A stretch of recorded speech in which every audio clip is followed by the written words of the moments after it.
Buenas tardes a todos y bienvenidos a un día más, a una conferencia más de honores de la TD.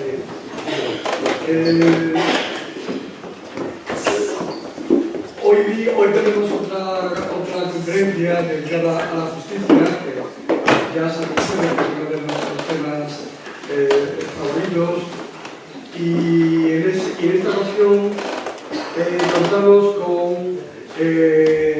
con don Arturo Beltrán, presidente de la sección quinta de la Audiencia Provincial de Madrid, y que nos hablará de derecho penitenciario. Para presentarlo tenemos un conocido ya periodista de todos ustedes, Evaristo Nogueira, decano del Colegio de Abogados de Santiago, y nada más que decirles, sencillamente darle la palabra a Evaristo, cuando quieras. Pues muy bien, buenas tardes a todos. Como siempre, muchísimas gracias al Ateneo, del cual yo también soy socio, por invitarme a presentar hoy a un gran jurista y a un gran magistrado. Cuando yo vi el título de la conferencia que Arturo va a impartir en el día de hoy, O camino cara a la libertad de los que cumplen pena de prisión, desde luego parece que va a ser apasionante, ¿no? Es un tema especialmente para la abogacía muy comprometido. La situación en este país del organigrama penitenciario, la abogacía llevamos denunciando, y últimamente lo hemos hecho a través de la Fundación de Derechos Humanos del Consejo General de la Abogacía, la situación que está a acontecer en muchas prisiones especialmente saturadas y donde la identificación de la persona que cumple allí la pena muchas veces es dudosa. Muchas veces es difícil explicar, que ya lo he observado, que evidentemente sabe más que yo de esto, muchas veces es difícil explicar la doble función de la pena, la doble función que emana de la Constitución. Muchas veces cuando públicamente los letrados entendemos, o yo entiendo personalmente, igual que muchos de mis compañeros, que el Código Penal español es un Código Penal especialmente duro comparado con los códigos penales de los países de nuestro entorno, la gente ajena al mundo de la justicia dice que se entra por una puerta y se sale por la otra. Es totalmente falso desde el Código Penal del año 95. La doble función de la pena tiene la función, evidentemente, de cumplir la pena por el delito que ha cometido y por lo tanto, si corresponde el ingreso en prisión, tendrá que ingresar en prisión, pero tiene la otra doble faceta que, insisto, emana de la Constitución, que es la reinserción social. A entender la abogacía, al margen de lo que nos pueda ilustrar el presidente de la sección quinta de la Audiencia Provincial de Madrid, Arturo Beltrán, entendemos que en estos momentos de esa reinserción carece bastante de pilares dentro del organigrama del sistema penitenciario español.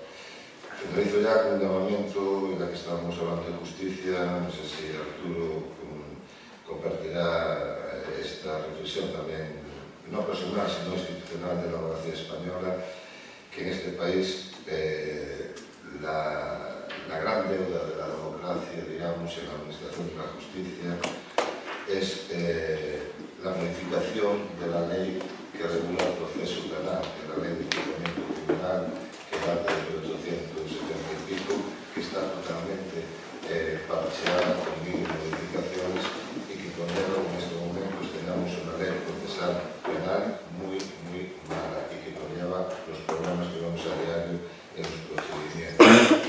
También hago un llamamiento a la reflexión de la ciudadanía como abogado para consideramos la abogacía institucional la inminente y urgente de la creación de la prisión permanente revisable, es decir, la cadena perpetua enmarcada con otro nombre totalmente subjetiva y sin ningún parámetro objetiva que regule la figura de la prisión permanente revisable. Como su señoría sabe, cuando los abogados decimos vamos finalizando, empiezan a temblar, porque vamos finalizando, ¿no? Pero en este caso, sigo finalizando para decir que es un placer presentar a Arturo Beltrán, que fue licenciado en Derecho en el año 1971, oficial del Cuerpo Jurídico Militar en el año 73, entre juristas, teniente coronel, auditor retirado, magistrado por concurso entre juristas en el año 87, presidente de la sección quinta de Valencia de Madrid en el 2003, sección encargada de todo el curso de apelación en materia penitenciaria, como ya se os he comentado. Es asimismo profesor de Derecho Penal de la Universidad Pontificia de Comillas desde el año 1992. Arturo, en nombre del Ateneo, en nombre propio, muchas gracias por tu presencia aquí. Bienvenido y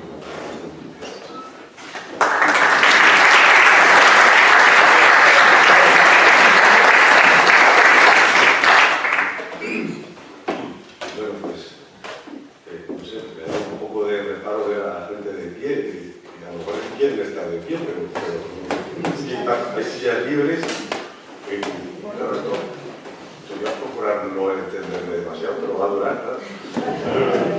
Entonces, bien, pues, bueno, ante todo, lo primero, por lo que no se me olvide, muchas gracias a todos los que han hecho posible que esté hoy aquí. Muchas gracias también y a Ernesto por la presentación y a todos los socios del Ateneo que su inquietud cultural pues hoy han decidido que se hable de un tema que a mucha gente pues le chocará, que es el derecho penitenciario. Bien, mi agradecimiento queda en mi alma, no lo voy a saber transmitir, pero estas palabras quiero que sepan que son absolutamente sinceras. Además, para mí, venir a Santiago es un honor. Y el Ateneo de Santiago es casi una síntesis de lo que es nuestra cultura. Es decir, la diosa Atenea, fundadora de la ciudad de Atenas, patrona de la ciudad de Atenas, y uno de los focos más importantes que ha habido del cristianismo y de la cristiandad, que era lo que era Europa. Fue Europa, así. Siempre se ha dicho la metafísica griega, el derecho romano y el cristianismo. Y como fondo de la cristiandad, pues nada menos que Santiago de Compostela. Este o no esté enterrado ahí, eso ya se sabe que es muy discutible. Bien, lo primero por lo que debemos sentirnos relativamente contentos, porque siempre hay que luchar por perfeccionar las cosas, es porque podamos hablar de derecho penitenciario. Porque hace no mucho esto era una contradicción en sí mismo. Era imposible hablar de derecho penitenciario. ¿Qué tiene que hacer el derecho dentro de las prisiones? En toda sociedad hay una serie de espacios opacos. Como no llega la luz, no se sabe lo que pasa. Como no se tiene la realidad, el derecho no sabe qué hacer, porque el derecho primero da los hechos. Bueno, pero ¿qué ha pasado? ¿Qué está pasando ahí? Si no me dices qué está pasando, yo no puedo aplicar ninguna norma jurídica. Bien, pues entre estos espacios opacos ha estado tradicionalmente la familia. Los trapos sucios se lavan en casa, esto ha llevado pues, muchas veces a abusos, a violencia dentro de la familia, a tiranías dentro de la familia. Bien, hoy la familia, a lo mejor nos hemos pasado y hemos metido demasiado el derecho penal dentro de la familia. No queremos meter en la cárcel a una madre por darle un cachete a un hijo y eso es una barbaridad, ¿no? A lo mejor estamos convirtiendo a los niños en delatores y eso es una aberración.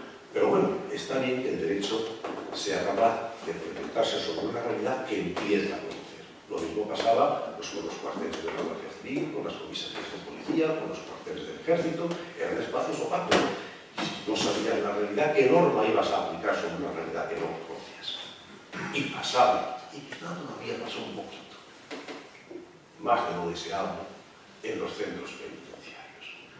Pero el hecho de que nos vayamos aproximando a la realidad de lo que pasa en los centros penitenciarios y que por lo tanto podamos aplicar normas jurídicas en tutela de los más indefensos, los olvidados de todos, los condenados, con justicia, por supuesto, y merecen esa condena, no lo voy a discutir, pues es un símbolo de que la civilización progresa, lentamente, pero progresa. Yo no les voy a hablar hoy de todo el derecho penitenciario, simplemente les voy a decir que las cárceles, los centros penitenciarios en general, ya no son recintos absolutamente cerrados, son recintos porosos. Y hoy les quiero hablar de una de las facetas de la porosidad. Son porosos en tanto en cuanto los de fuera podemos entrar. Los presos tienen derecho a que les visiten los familiares, a que les visiten los amigos, tienen derecho a que les visiten, por supuesto, abogados, sacerdotes o miembros de otras confesiones religiosas. Esa es la parte en que la porosidad se manifiesta hacia adentro. Pero yo quiero hablarles de la otra, la parte en que la porosidad se vierte hacia afuera, cuando el preso sale de prisión, en determinadas condiciones, bajo determinadas cautelas, pero sale. Miren, la pena de prisión, que es, desde luego, por el momento, después de la pena de muerte, que en España no existe, pues la más terrible de las penas, porque priva de libertad de movimiento, antes o después te encuentras por el muro. Pero la pena de prisión se puede cumplir de muchas maneras. Se puede cumplir, pues, encerrado prácticamente todo el día en una celda, sin más que unas pocas horas de asueto diario, a veces en solitario o acompañado de otras personas que se consideran tan peligrosas como tú. Se puede cumplir moviéndote por todo el recinto carcelario, practicando deportes, hay sitios para practicarlo, viendo la televisión, participando en juegos de mesa con otros reclusos, acudiendo a la escuela, trabajando en talleres. Se puede cumplir trabajando fuera de la prisión y teniendo y disfrutando de permisos de fin de semana. Y se puede cumplir, y ahí ha habido una reforma de la ley indiscutible, y se puede cumplir en libertad. Es decir, una pena privativa de libertad que se cumple en libertad.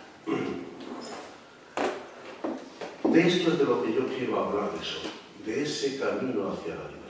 Y después me gustaría que todos pensáramos, primero, bueno, la libertad es como esas novelitas rosas que terminan un beso y un horizonte de felicidad absoluto, o la puesta en libertad significa otra vez un camino cuesta arriba por una persona de alguna manera marcada por la propia pena, marcada por sus antecedentes.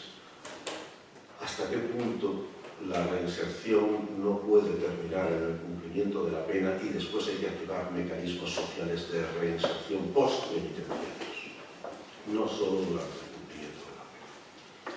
Bien, pues como la pena se puede cumplir de muchas maneras, esto depende en buena parte del preso, pero también depende de la comunidad de custodios del preso, todos los que cuidan del preso, vigilando que no se fugue y procurando suplir todas aquellas carencias que tengan, que en eso consiste el tratamiento.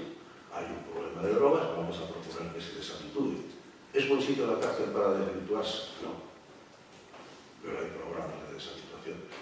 ¿Es una persona que ha atentado contra la libertad sexual? Vamos a explicarle qué es eso, cuáles son los riesgos, cómo se contienen los impulsos, que reflexione en qué ocasiones ha sido incapaz de hacerlo, el alcohol, la noche, la soledad. ¿Qué ha pasado?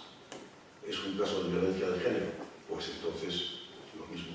¿Cuáles son los mecanismos de contención? ¿Cuáles son los test de aviso de que que la situación se puede disparar y ser incontrolable para ti, ¿cómo vas a procurar que esto no vuelva a pasar?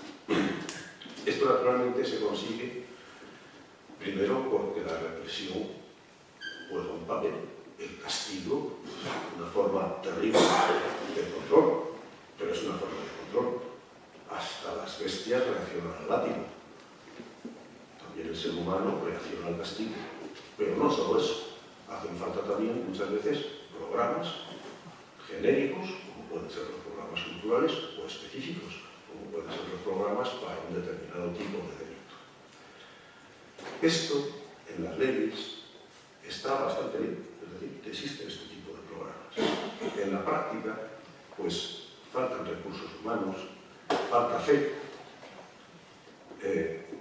y probablemente el medio penitenciario no es el mejor para llevar a cabo este tipo de actividades. Lo que pasa es que, claro, ante la peligrosidad de una persona, que a lo mejor no es que haya cometido una agresión sexual pequeñita, es que a lo mejor ha cometido 50 violaciones, no puedes permitirte el lujo, es decir, que le vas a intentar reeducar y reinsertar fuera del medio penitenciario. Por lo menos hoy por hoy no tenemos una alternativa suficientemente segura a el ingreso en prisión. Bien, se puede cumplir la pena en forma durísima, es lo que llamamos el primer grado penitenciario. Tiene variantes, pero en conjunto significa la prisión dentro de la prisión, la soledad dentro de la soledad. Se aplica a presos especialmente peligrosos, que son incapaces de convivir con lo normal y con lo razonable, y no hay mucha gente en primer grado de clasificación penitenciaria, pero hay gente. Y la verdad es que en estos casos el tratamiento teóricamente subsiste, pero es muy difícil. Es muy difícil a una persona a la que a lo mejor se está tratando como una fiera porque es una fiera, pero es muy difícil que esa persona reaccione positivamente al tratamiento.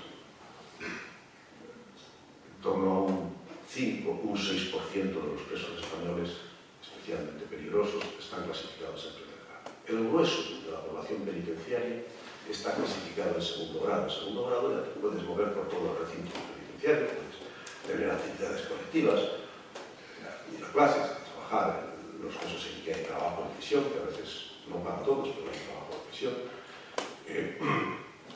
Y sobre todo tienes una ventaja, y es que cuando has cumplido la cuarta parte de la condena, tienes la posibilidad de salir de permiso, hasta 36 días al año. Aproximadamente una décima parte del tiempo puedes estar en la calle. Más bonito todavía es alcanzar el tercer grado, que no son escalones que haya que subir el primero y luego el segundo y luego el tercero, no. Se puede estar clasificado en tercer grado casi desde el primer momento o incluso desde el primer momento de cumplimiento de la pena. El tercer grado tiene muchas variantes, muchas. Se puede estar en tercer grado pues a efectos de seguir un programa de clasificación externo, una clínica o un centro especializado, por ejemplo, para deshabituar al alcohol o de las drogas. Se puede estar en tercer grado en lo que se llaman unidades dependientes, que son un piso o una casa normal, sin ningún signo externo de que aquello tiene que ver con un centro penitenciario. Depende de un centro penitenciario, por eso se llama unidad dependiente, pero allí no se lleva ningún tipo de uniforme, no hay ninguna bandera, no hay ninguna reja, no hay ningún símbolo de lo que es un centro penitenciario. Y las personas pues acuden a sus estudios, acuden a su trabajo y luego por la noche se reúnen en esa unidad dependiente. Ya digo que hay muchas variantes, pero la más importante es la que te permite ir al centro solo a dormir aproximadamente 8 horas, o incluso ni siquiera eso, dormir en tu casa con un control telemático y acudir a trabajar o a estudiar, aunque sea tu actividad principal en ese momento, con libertad prácticamente el resto del día, con una importante libertad. Y además, estas personas, en vez de tener hasta 36 días de posibilidad de salir de prisión, tienen hasta 48 días al año. Lo cual vienen a ser 4 días al mes de poder salir, y pueden salir todos los fines de semana, desde la tarde del viernes a la mañana del lunes, y los festivos. Con lo cual, si nos damos cuenta, pues aquellos que incluso tengan que regresar a dormir a prisión unas cuantas horas, lo harán la mitad de los días del año, la otra mitad no, porque entre fines de semana, para los permisos, para los festivos, aproximadamente, calculen ustedes la cantidad de días que puede estar. Y lo que antes era el último grado, el 4º grado, era la libertad condicional. Una institución en la que una persona cumplía una pena privativa de libertad en libertad, bajo una condición esencial absolutamente razonable, porque es una condición en la que estamos sometidos todos, que era la pena de si delinquía, podía ingresar en prisión y normalmente podía ingresar en 2º grado, con posibilidad de salir de permiso, etc. Pero, bien, normalmente, históricamente, la última 4ª parte se cumplía, se podía cumplir, la libertad condicional, había que tener cumplidas 3/4 partes, luego se avanzó, se dijo, bueno, basta con 2/3, después se avanzó más, bueno, 2/3, pero si esta persona ha participado en determinados programas de tratamiento o ha hecho algo especialmente favorable a la reparación del daño, a satisfacer a la víctima, pues se puede anticipar por encima de los 2/3. E incluso últimamente, en una reforma, yo creo que mala, pero en fin, dentro de eso malo ha habido un pequeño puntito bueno, y es que se puede, para delitos menores, menos de 3 años, que no comprendan las agresiones sexuales, pues los delitos contra la libertad sexual se puede salir a la mitad de la condena, en libertad condicional. Lo que pasa es que antes, la libertad condicional, pues era una forma de cumplir la condena. Había una excepción que eran los condenados por terrorismo. Es decir, toda persona que estaba en libertad condicional, si estaba en 100 días en libertad condicional, o estaba 1000 días en libertad condicional, y delinquía, volvía a ingresar en prisión para cumplir no solo la nueva pena, sino también la antigua, en la que estaba en libertad condicional. Pero esos 100 días o esos 1000 días que había estado en libertad condicional le computaban para extinguir la pena, es decir, estaba cumpliendo la pena. Había una excepción que eran los condenados por terrorismo, una excepción que yo no sé si era claramente inconstitucional, tengo mis dudas, porque para estos, si volvían a delinquir, volvían a prisión con pérdida del tiempo transcurrido en libertad condicional.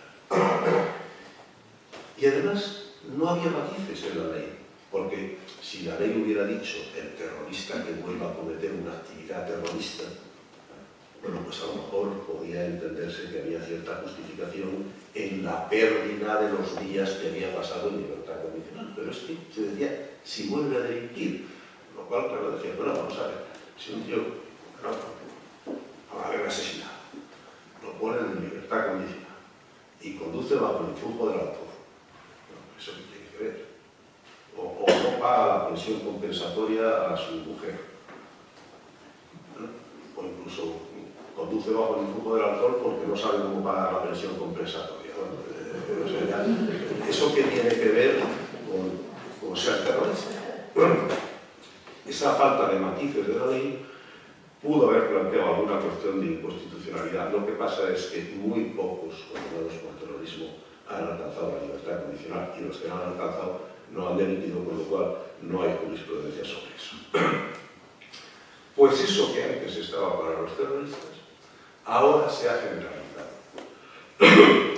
Porque ahora la libertad condicional es una especie de periodo de prueba. Yo lo que hago es suspender la ejecución de la pena. Si suspendo la ejecución de la pena, no puedo al mismo tiempo estar ejecutando la pena. Entonces, ¿eso qué significa? Que el tiempo que pasas en libertad condicional, si vuelves a delinquir, no te vale para el cómputo de la pena. Solo te vale si no vuelves a delinquir. Y encima lo han hecho de una manera un tanto rara, porque el plazo mínimo de suspensión de la pena es de 2 años. Te suspenden la ejecución de la pena durante 2 años y a lo mejor a ti te queda por cumplir 1. Esto, claro, significa que estamos yendo hacia atrás, como el cangrejo se dice que anda, que parece que es mentira, pero bueno, es una leyenda.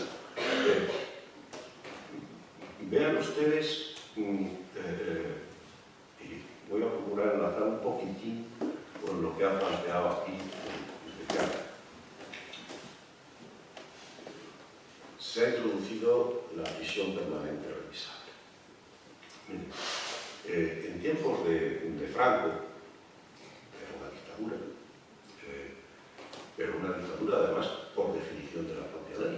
Una de las primeras cosas que hace el Consejo de Generales, que nombra a Franco jefe de gobierno del Estado español, donde su hermano Nicolás Franco metió la mano y quitó las palabras del gobierno y se quedó en jefe del Estado español. Fue una habilidad de Nicolás. Bien, pues una de las primeras atribuciones que le dieron, se atribuye al jefe del Estado la suprema potestad de dictar. Se empleaba la palabra, de dictar normas jurídicas de cualquier rango, desde las constitucionales hasta cualquier reglamento. Bien, pues en esa dictadura existía un código penal en el que la última cobertura, el tejado del edificio, era la pena de muerte. Era la pena de muerte. De tal manera que, claro, para un militar eso estaba muy claro. Al enemigo se le mataba. Y al que no era enemigo, pues 30 años. 30 años incluso con redención de penas por el trabajo. Como todo el mundo se decía que trabajaba, pues las penas se quedaban por cada 2 días de trabajo. 1 de condena, pues 30 años se quedaban en 20. Incluso había redenciones extraordinarias en que por cada día de trabajo, 1 de condena, con límite de 175 días al año. El doble de 175 son 350, pues prácticamente se redimía la mitad de la condena.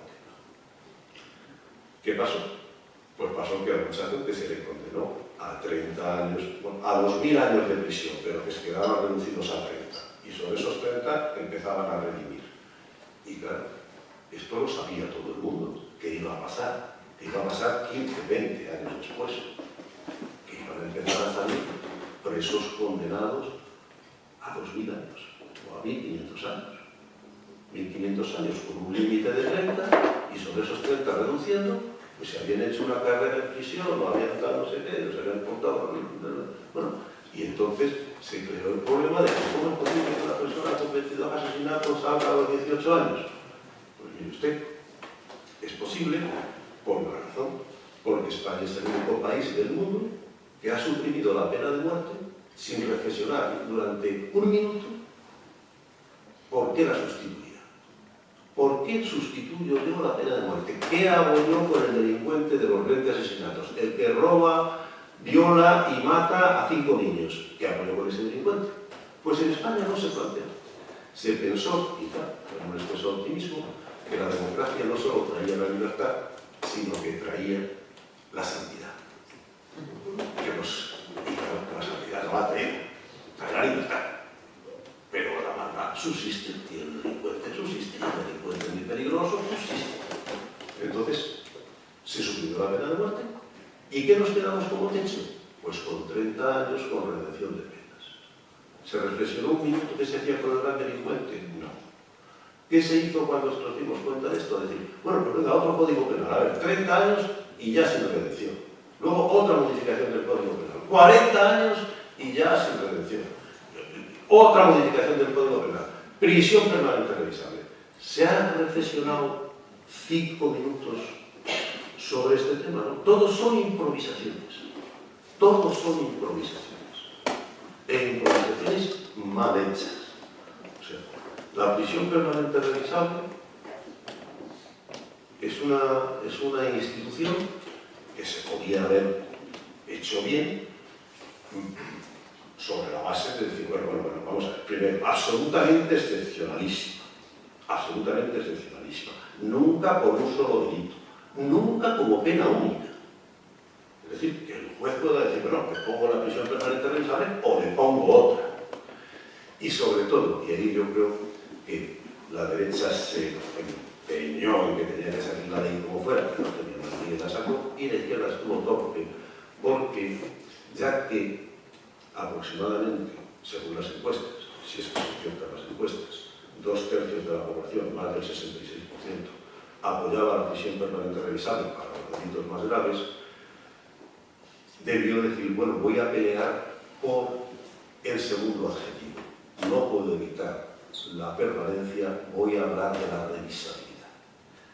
De tal manera que se pudiera revisar cuanto antes mejor. ¿Por qué? Pues porque en un periodo a lo mejor de 15 años una persona puede sufrir una evolución lo suficientemente intensa como para estar en condiciones de acceder a una forma de cumplimiento mucho más suavizada.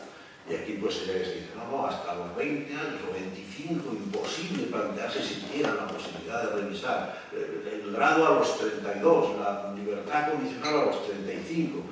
Pues eso es negar la posibilidad de recuperación de un ser humano.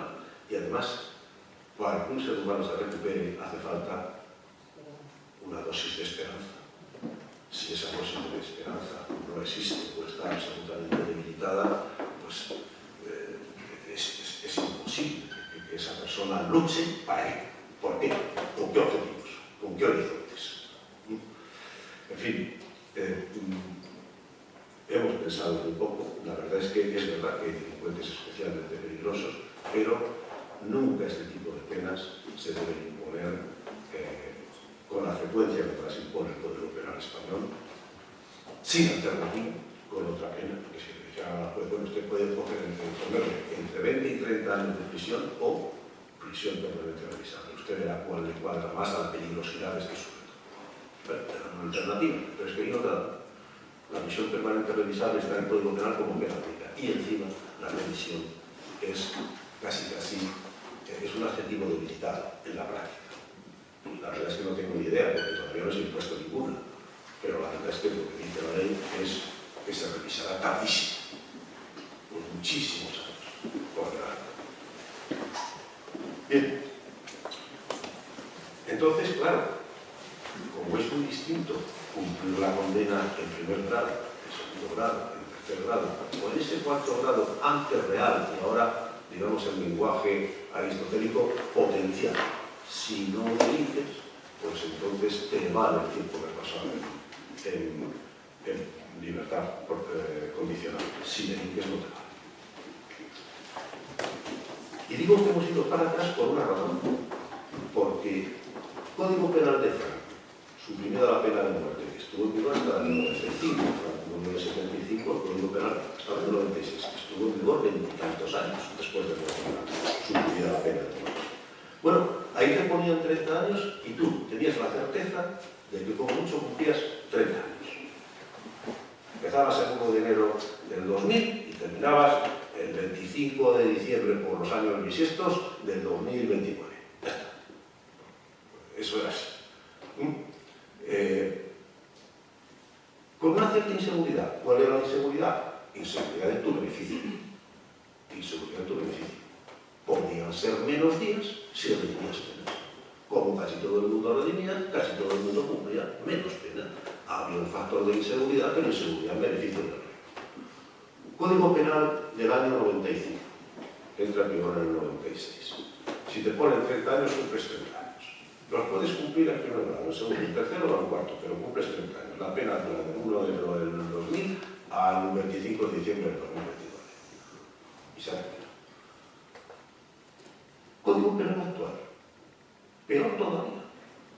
Porque si te suspenden por tiempo de 4 años la ejecución de la pena, cuando a ti te queda por cumplir 1, entonces, hasta que pasan esos 4 años, si delinques, tienes que volver a la cárcel a cumplir ese 1 que te queda.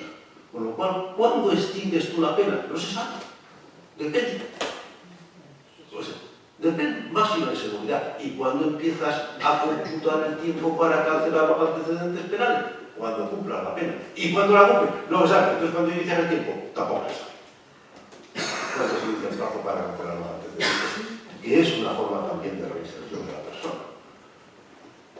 Yo sinceramente estos retrocesos me parecen terribles, caprichosos, además.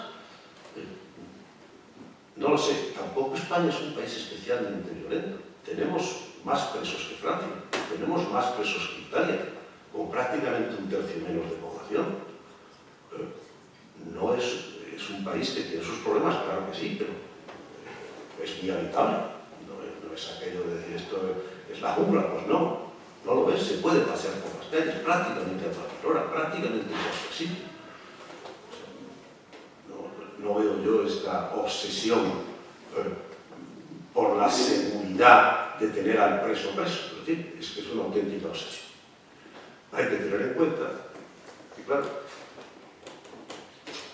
hubo un momento en que un Felipe González, cansado de las tensiones entre el Ministerio del Interior y el Ministerio de Justicia, pues no se le ocurrió mejor idea que unificar los ministerios de Justicia y de Interior. Y cogió a un ambicioso y barbudo compañero mío y lo puso al frente de los dos ministerios de Justicia. Bueno, llegó después a Aznar, con los complejos de la derecha de ser poco democrático, y dijo, bueno, mira, una cosa que siempre queda bien es separar los ministerios. Y separó los ministerios. Pero quizá, aprovechando que el Pisuerga pasa por Valladolid, donde él había velado sus primeras armas, pues la Secretaría General de Instituciones Penitenciarias, que llevaba 100 años adscrita al Ministerio de Justicia, la dejó al Interior. Entonces, ¿cuál es la política del Interior? ¿Una política de seguridad o una política de reinserción? ¿Qué le interesa al Interior? ¿Le interesa el riesgo del preso de permiso, del preso en tercer grado? No, preso. Esa es la política del Interior. Y aunque ha habido una cierta autonomía de la Secretaría General de Instituciones Penitenciarias respecto del Ministerio, es una cierta autonomía. No es la libertad que tenían cuando estaban integrados en el Ministerio de Justicia. Bien. Es fácil conseguir el tercer grado de entrada. Eso de prácticamente no pisar la prisión solo para dormir, poder trabajar. Es decir, pues no es fácil. ¿Cuál es el camino normal para conseguir el tercer grado? Pues digamos una evolución positiva que, vamos a decir, se manifiesta en una buena conducta dentro de prisión y una buena conducta fuera de prisión. ¿Y fuera de prisión cuándo? Durante los permisos. Por eso quiero hablarles de los permisos penitenciarios, que son el primer anhelo de todo preso. Quiero salir de permiso, quiero salir de aquí. Bien, ¿cuándo puede salir un preso de permiso? Pues puede salir cuando está clasificado o bien en segundo grado o bien en tercero. Y ha cumplido la cuarta parte de la condena. La cuarta parte es la matemática. Las condenas siempre se reducen a días. Los años se multiplican por 365, los meses se multiplican por 30 y los días pues, se suman simplemente. Entonces, una persona que va a cumplir, yo qué sé, 4.000 días de prisión, pues cuando ha cumplido 1.000, ha cumplido la cuarta parte. Eso es una regla matemática. El segundo requisito es el que les he dicho, estar clasificado en segundo o tercer grado, y el tercero, no observar mala conducta. Claro, aquí hay una gran polémica. Yo les voy a dar mi opinión. Normalmente cuando un preso es sancionado por cualquier infracción, por tener un teléfono móvil, por pelearse con otro preso, por faltar al respeto a un funcionario, por llegar tarde a la hora de comer, por lo que se quiera, se dice mala conducta. Tiene sanciones sin cancelar. Mala conducta. Vamos a ver. En derecho se habla de conducta con dos sentidos bastante diferenciados. Uno es lo que llamamos la conducta típica, la conducta propia de una infracción penal o disciplinaria. Esa conducta se ejecuta, o se realiza, o se verifica. Hay otra forma hay otro sentido del término conducta, otro sentido totalmente distinto, por lo menos claramente diferenciado. Es la conducta como forma de conducirse, como forma de comportarse. La conducta, como conducta típica, digo, se realiza, se ejecuta. La conducta como forma de comportarse se observa. Observa buena conducta. ¿Y qué dice la Ley Orgánica General Penitenciaria? Dice que no observa mala conducta. Por lo tanto, se está refiriendo a la conducta como forma de comportamiento. Y esta tiene que ser considerada globalmente.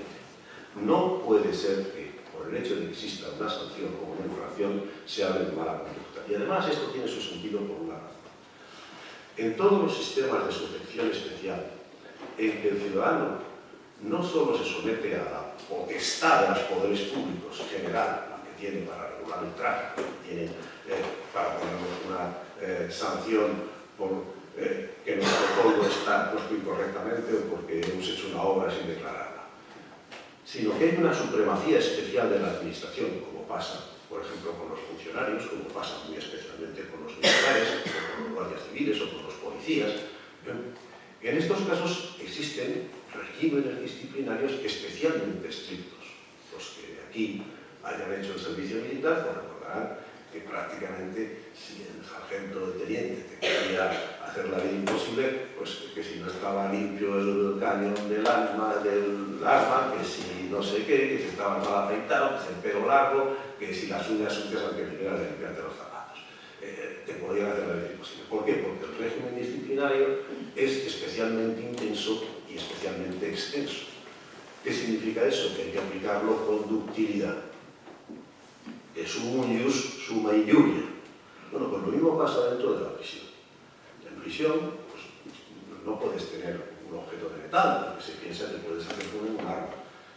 Todo se bebe y se come en plástico, los tenedores, los cuchillos, los vasos, los platos, de plástico. No puedes tener un teléfono móvil, no te puedes conectar a internet. Llegar, si hay 2 turnos de comida, llegar al primer turno con 15 minutos de retraso, pues supone que quiebras el orden de todos y estás esperando un trastorno, lo que sería en una cita para quedar a comer, pues una simple falta de cortesía. Allí es una infracción disciplinaria. Es decir, personas agrupadas por centenares en un espacio limitado, privados de libertad, privados de una sexualidad natural, privados de un afecto natural, porque sí pueden recibir visitas, incluso visitas íntimas, pero eso no es la sexualidad. La sexualidad no es tú con tu mujer el jueves de 3 a 4. Eso no es, quiero decir, es un vago remedio, pero no es lo que todos pensamos que es. Tú, para ver a tus padres, a tus hijos, tal, no sé qué, tal día, tal hora, 1 horita, hora y media, 2 horas. Bueno, bien, está muy bien, es un alivio, pero no es lo que todos pensamos que es el contacto familiar, ni el cariño familiar, ni el contexto familiar. Entonces, personas agrupadas por centenares en un régimen hostil, privados de libertad, privados de otras muchas cosas, lógicamente el régimen disciplinario tiene que ser particularmente intenso y particularmente extenso. Por lo tanto, la existencia de una o más infracciones no significa mala conducta. Es algo que tiene que estar ahí para otros fines, no para calificar la conducta de un interno. Bien, pues creo que no he sido demasiado largo y ya por esto voy a terminar. Estamos avanzando. Nos queda muchísimo por hacer, pero estamos avanzando. Decía Dostoyevsky que aquí están las cárceles rusas, y menudas cárceles debían ser, las cárceles de los zares, que un país es tan civilizado como civilizadamente trata a sus presos. Bueno, pues España, donde hay muchas cosas por hacer, donde hay muchas cosas que censurar, pero donde ya podemos, para empezar, a hablar, sin que sea un oxímoron o una falsedad, de derecho penitenciario, no estamos bien, pero algo tendrá, que la gente no quiere irse de España. Nosotros tenemos firmados convenios con todo el mundo civilizado para que se cumplan las condenas en el país de origen. Si el belga quiere cumplir en Bélgica, no tiene más que decirlo. El holandés en Holanda, el italiano en Italia, el alemán en Alemania, el francés en Francia. no hay ningún problema. Se cumple la sentencia dictada por un tribunal español conforme al derecho penitenciario, belga, alemán, holandés, italiano, etc. No queremos. ¿Alguna vez algún holandés? ¿Alguna vez algún escandinavo? Y cuando les preguntas por qué, no te dirigen la palabra a los funcionarios, todo por escrito. Y usted y para asuntos del servicio. No, es una frialdad absoluta. Bueno, pues a lo mejor esta forma nuestra de ser un poco más abierta, pero el caso es que, pudiendo irse, los presos no se van. Alguna vez Holanda, alguna vez, y pocas. Ahora, nos queda por hacer. Pero este pequeño alivio que nos da ver la reacción de condenados por tribunales españoles de países con muchos más años de democracia que nosotros, con más riqueza, con más medios, con más recursos materiales, y que sin embargo no quieren irse, pues decía Robert Louis Stevenson, el inmortal autor de La Isla del Tesoro, más vale caminar con esperanza que llegar. Bueno, pues sabiendo que nos falta mucho por llegar, estos pequeños detalles nos permiten caminar con esperanza. Y nada más, muchas gracias.